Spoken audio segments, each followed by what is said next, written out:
sir. stated. If an objection is sustained, should we assume it's restricted from the record, or should we ask for it to be restricted? No, I would not assume that. Okay. But don't also assume that if I sustain, I'll necessarily strike it from the record. Sometimes it's not necessary, it's not that significant. But you may make that Okay. a request, sure. And I also have one more request from Yes, the sir. council. Yeah, if I could just ask, could everybody please speak loudly and clearly? I am half deaf. I don't wear a hearing aid. We will do that. Yeah, if everybody could speak as loud as possible and try not to cover up your mouth so I know a clear view, that'd be great.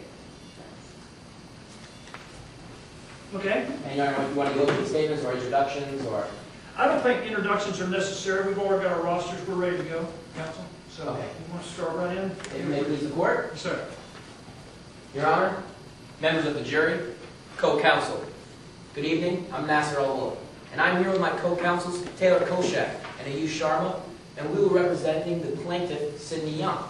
And I would like to introduce you to her today. This is Sydney Young, a shy student of Springfield High, a student who loves to draw. In fact, had aspirations in becoming a professional cartoonist. But members of the jury will soon learn the dreams of my client were crushed on one particular evening.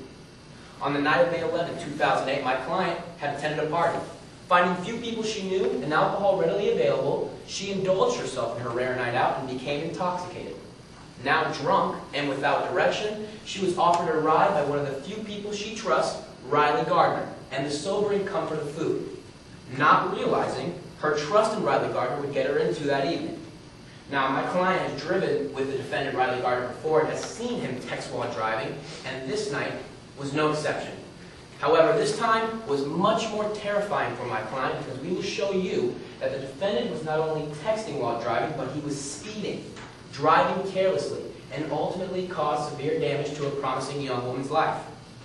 Because of his inattention, Mr. Gardner crashed his vehicle around 1 o'clock in the morning into a telephone pole. My client suffered 3 broken ribs, damage to her left leg that required surgery in order to enter pins and rods to keep her bone structure in place. And her right hand, her drawing hand, is mangled so badly that picking up keys or grasping a cup as we stand here today is an impossible task for my client.